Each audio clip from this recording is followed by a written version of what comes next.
The issue of governance is a hot topic in crypto right now due in part to the regulatory clampdown that's taking place in the US.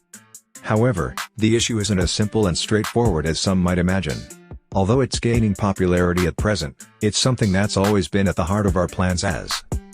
Dennis, our CEO explains, "I believe that governance is a vital aspect of the Paribus vision and it will be very important to ensure our long-term success." He adds, "The goal of transitioning into a DAO has been a key tenet since the inception of Paribus. We want to create a system that empowers the community to make changes and provides transparency for everyone involved." Part of the promise of Web3 is decentralization, which removes single points of failure, giving back power and responsibility to the individuals who make up the community. Rather than centralizing the governance of projects, many have opted to democratize control instead.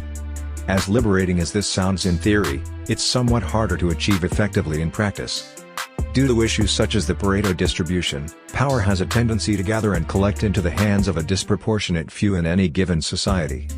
It's a principle that has occurred naturally throughout time and is one factor that makes governance and decentralization more challenging.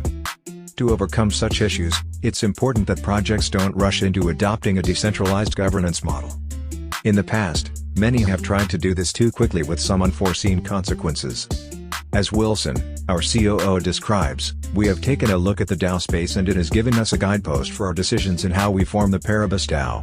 We have observed many lessons and we take from the examples of DAOs who prioritize transparency, inclusivity, and community engagement, while at the same time, avoiding following in the same direction of DAOs that are very centralized and do not create incentives that align with the interest of the community." A unique approach to solving this conundrum was proposed by one of the co-founders of Ethereum, Vitalik Buterin. The method he suggested was to take a quadratic approach to voting structures. The basic premise is that a quadratic curve can be used to allocate voting power, such that larger holders are rewarded less proportionally than smaller ones. One concern is that it may be vulnerable to manipulation by bad actors who create fake accounts or coordinate with others to vote in a way that maximizes their impact.